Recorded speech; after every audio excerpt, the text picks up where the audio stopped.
Hi friends, நான் தான் Subha. Welcome to ஆறுகலை சமையல். ஆறுகலை சமையல் இன்னைக்கு என்ன பார்க்க வரோம்னா விநாயகர் சதுர்த்தி ஸ்பெஷலாக விநாயகருக்கு பிடித்தமான கொலக்கட்டை செய்ய போகிறோம். வாங்க எப்படி செய்யலான்னு பார்க்கலாம். ரேஷனில் வாங்கின பச்சரிசியை அரைச்சி பச்சரிசி மாவு இது. பச்சரிசி மாவு ரேஷன் மாவு இது. இதை வச்சு தான் இப்போ கொலக்கட்டை செய்ய போகிறோம். 2 கப்பு பச்சரிசி மாவு எடுத்திருக்கேன். நம்ம எந்த கப்பில் மாவு எடுக்கிறோமோ அந்த கப்பில் 3 கப்பு தண்ணி ஊற்ற போகிறேன். கொலக்கட்டைக்கு தேவையான உப்பு சேர்த்துக்கிட்டு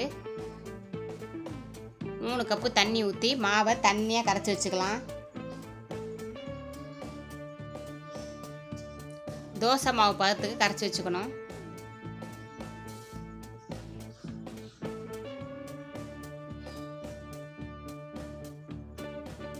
மாவு கரைச்சாச்சு.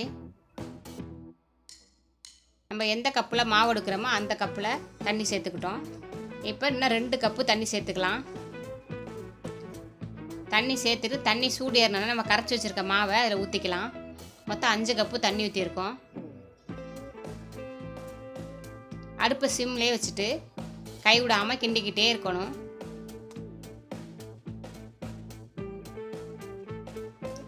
நம்ம பச்சை தண்ணியை ஊற்றி மாவை பிசைஞ்சு எப்போதும் கொலக்கட்டை எல்லோரும் செய்வாங்க. இந்த மாதிரி செஞ்சு பாருங்கள். செம டேஸ்ட்டாகவும் செம சாஃப்டாகவும் இருக்கும். கொலக்கட்டை சாப்பிட்றதுக்கே ருசியாக இருக்கும். கைவிடாமல் மாவை கிண்டிகிட்டே இருந்தால் மாவு நல்லா கெட்டியாயிடும். மாவு ரெடி ஆயிடுச்சா அப்படின்னு பார்க்கறதுக்கு நம்ம கையை ஈரம் பண்ணிவிட்டு மாவை தொட்டு பார்த்தோம்னா கையில் மாவு ஒட்டக்கூடாது. அதான் பக்குவம். அந்த மாதிரி வந்தோன்னா நம்ம மாவை இறக்கி வச்சுட்டு ஆறிக்கிட்டு இருக்கோம். வானொலி ஒன்று அடுப்பில் வச்சுட்டு தேவையான வெல்லம் சேர்த்துட்டு வெல்லம் மூழ்கிற அளவுக்கு தண்ணி சேர்த்துக்கிட்டேன். ஏலக்காய் தூள் கொஞ்சம் வாசனைக்காக சேர்த்துட்டு நல்லா கைவிடாமல் கிண்டிக்கிட்டே இருந்தால் நல்லா வெல்லம் கரைஞ்சி பாவு மாதிரி வந்துடும். ஒரு தேங்காயை பூவாக திருவி அதில் சேர்த்துக்கிட்டேன். வெல்லமும் தேங்காய் நல்லா இறுகி வரணும். அடுப்பு சிம்லே தான் இருக்கணும். கொலக்கட்டைக்கு உள்ளே வைக்கிற மாவு தான் இது.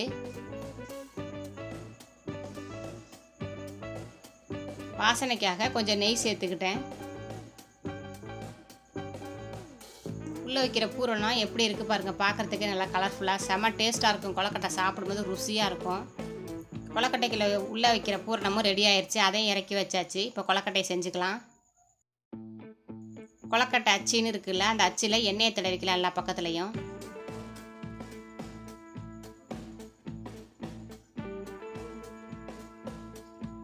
எல்லாத்துலேயும் எண்ணெய் தடவியாச்சு.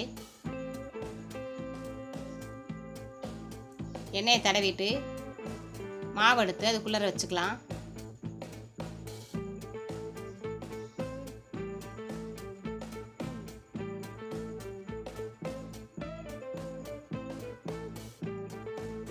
நல்லா ஃபுல்லாக உள்ளே அப்ளை பண்ணிடு. பூரணம் எடுத்து கொஞ்சமாக உள்ளே வச்சுக்கலாம். எந்த அளவுக்கு வைக்க முடியுதோ அந்த அளவுக்கு வச்சுட்டு மேலே கொஞ்சம் மாவை வச்சு மூடிடலாம். மாவு எவ்வளோ மெதுவாக இருக்குது பாருங்கள். வேக வச்சதுனால கொலக்கட்டையும் அப்படியே சாஃப்டாக இருக்கும் சாப்பிட்றதுக்கு. மெதுவாக ஓப்பன் பண்ணி பார்த்தா கொலக்கட்டை ரெடி.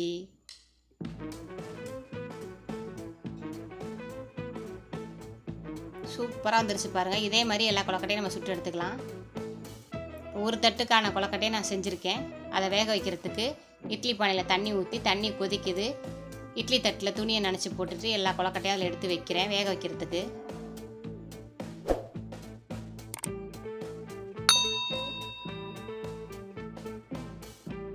கொலக்கட்டையை தட்டில் சேர்த்துட்டு பானைக்குள்ளே வச்சிடலாம். இட்லி பானைக்குள்ளே வச்சு மூடியை போட்டு 10 நிமிஷம் தான். நம்ம ஏற்கனவே மாவு வேறு வேக வச்சுட்டோம். 10 நிமிஷத்துக்குள்ளே வெந்துடும். வேகட்டும். கொலக்கட்டை வெந்துருச்சு. சூப்பராக ரெடி ஆகிடுச்சு பாருங்கள். எடுத்து வச்சுட்டு நல்லா ஆறிடுச்சு. நான் பிச்சு காமிக்கிறேன் பாருங்கள். உள்ளே எப்படி இருக்குது பாருங்கள். சூப்பராக பார்க்குறதுக்கே கண்ணை பறிக்குதா பளபளன்னு. சாப்பிட்றதுக்கு செம்ம டேஸ்ட்டாக இருக்கும். விநாயகர் சதுர்த்திக்கு கண்டிப்பாக ட்ரை பண்ணி பாருங்கள். வீடியோ பார்த்ததுக்கு தேங்க்யூ. இந்த வீடியோ உங்களுக்கு பிடிச்சிருந்துச்சுன்னா லைக் பண்ணுங்கள், ஷேர் பண்ணுங்கள், சப்ஸ்கிரைப் பண்ணுங்கள். கூடவே அந்த பெல் பட்டனை அமுக்கிக்கோங்க.